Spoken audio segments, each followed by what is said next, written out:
Hello friends, welcome to Erode அம்மாச்சி சமையல். இது நம்ம வீட்டு சமையல். இன்றைக்கி நம்ம பார்க்க போகிறது இஞ்சி பூண்டு பேஸ்ட் எப்படி பண்ணலான்றதை பார்ப்போங்க.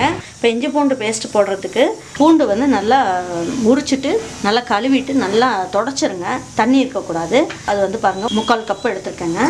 அதுக்கப்புறம் இஞ்சி பார்த்திங்கன்னா அதுலேயும் பாதி போட்டுக்கலாம். பூண்டு 1 கப்பு எடுக்கிறோன்னு வச்சுக்கோங்க. இதில் 1 கப்பு எடுக்கிறோம் அப்படின்னா அதில் கொஞ்சம் கம்மியாக இஞ்சி எடுத்துக்கலாங்க. அதே சமமாக போடணுன்னு அவசியம் கிடையாது. இப்போ என்ன பண்ணலாங்க, இதை நம்ம தண்ணி ஊற்றி அரைச்சோம்னா சீக்கிரமாக கெட்டுரும். அது இல்லாமல் கலரும் மாறிடுங்க. அதுக்காக ரீஃபைண்ட் ஆயில் இருக்குது இல்லைங்களா, அது 4 ஸ்பூன் போட்டுக்கலாங்க. அப்புறம் கொஞ்சமாக ஒரு பிஞ்சு சால்ட்டு போட்டுக்கலாம். போட்டு நம்ம அதை நல்லா அரைச்சி வச்சுக்கலாம். நம்ம கடையில் வாங்குறதோட இந்த மாதிரி அரைச்சி நம்ம வீட்டில் வச்சுக்கிறது ரொம்ப நல்லாயிருக்கும். இதை எப்படி அரைக்கலான்னு பார்ப்போம் வாங்க.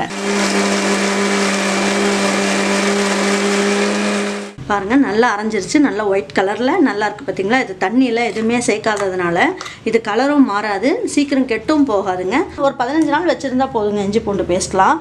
அதுக்கு மேலே வேண்டாம். அதுக்கப்புறம் நம்ம மறுபடியும் இஞ்சி பூண்டு போட்டு அரைச்சிக்கலாம். இப்போ இதை என்ன பண்ணணுங்க, இந்த மாதிரி பாட்டில் மாதிரி எதாவது இருந்ததுன்னா எடுத்து வச்சு நம்ம ஃப்ரிட்ஜுக்குள்ளே வச்சுக்கணுங்க. இதே மாதிரி நான் சொன்ன மாதிரி செஞ்சிங்கன்னா நல்ல ஒரு இஞ்சி பூண்டு பேஸ்ட் நல்ல ஹெல்த்தியானது கிடைக்கும். நீங்களும் செஞ்சு பாருங்கள். செஞ்சு பார்த்துட்டு பிடிச்சதுன்னா லைக் பண்ணுங்கள், ஷேர் பண்ணுங்கள், சப்ஸ்கிரைப் பண்ணுங்கள். மறந்துடாமல் கமெண்ட்ஸ் பண்ணுங்கள். தேங்க்யூ ஃபார் வாட்சிங் ஈரோடு அம்மாச்சி சமையல். தேங்க்யூ.